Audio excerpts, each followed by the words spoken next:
perceive that in the attic of my mind's eye, a rickety rocking chair is pressing against a floorboard, teetering and squeaking the gruesome tale of a church mouse who narrowly escaped cleaver after cleaver of delusional believer. Frightened and rushed along the wood paneling that some would say is the definitive line between above and below.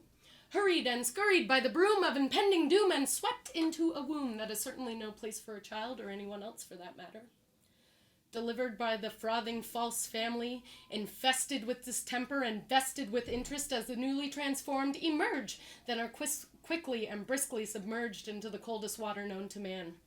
The kind that chills the bones in your hands, deep and penetrating, manually isolating as your frozen pointer finger spits accusations and jabs into faces saying, you should know better.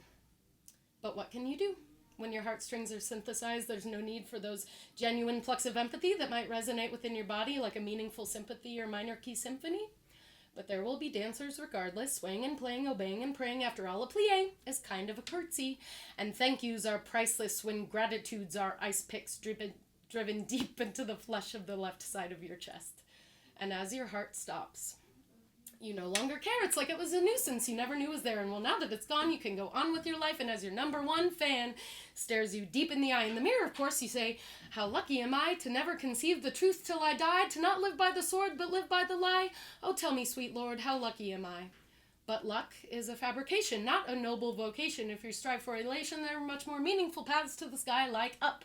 But you're afraid of heights, or maybe just frights. You have a cornucopia of phobias, so you might as well know that a table will turn, but only if you choose to learn about it. So, this poor little church mouse, so gray and so dull, scratching at the splinters and dying alone as the spectators gather to come pick a bone. The man on the phone discusses whether or not he'd worn the right tie to come and witness this pitiful thing die. And as the shallowest of worlds turns round and round, amazing grace, how sweet the sound that saved a wretched, soul-sucking, self-seeking life from drowning and placed it up high on a pedestal to dry and evaporate life for all those who might choose to bite into it. Kind of a rip-off if you ask me, but that's not a fact. You see, in fact, nothing can be proven except what can be, and vague statements like these make for plagued placement like disease in religious text, but mostly in songs and poetry.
Free.